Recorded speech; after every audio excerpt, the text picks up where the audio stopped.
หลังจากเกี่ยวข้าวโอ้กาแฟเพิ่นมีแห้งแล้วบ่เนี่ยเห็นบ่พี่น้องกาแฟมันสิรับอากาศได้ดี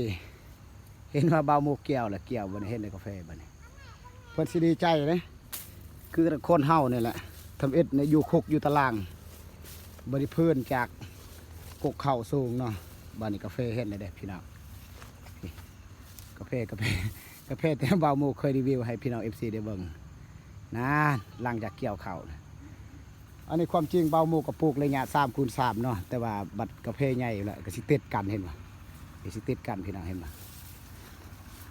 เพิ่งเลยเบาหมูไปรีวิวส่วนกาแฟเบาหมูเอง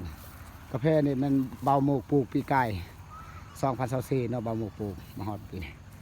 นี่กาแฟปลูกปีนี้นี่ตัวแซมตัวตายปีเกาะปีกาย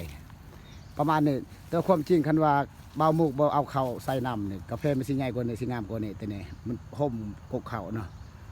แต่นี่ก็ยังโอเคเบาหมูกวางว่ากาแฟซ้ำเนี่ยก็ยังโอเคสัมสารหลังจากเบาหมูกเกี่ยวเข่าและเบาหมูกสีอนามัยกกเข่านี่เนาะและอนามัยต้นเพื่องแล้วก็ทมใส่คุมกาแฟเนาะสัมสารเฮาหอดยามแรงเฮาหดน้ำเนาะประมาณนี้นะเห็นว่าพี่น้องโอเคอยู่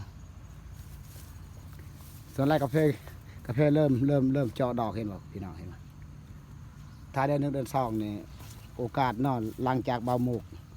ทมเพื่องแล้วเบาหมูกสิใส่ปุ๋ยเนาะหมากมันสิแตกเห็นบ่จุ่มหมดเลยอันนี้แหละกาแฟพันเตี้ยที่เบาหมูกเคยจำหน่ายให้พี่น้องได้นำใส่เนาะ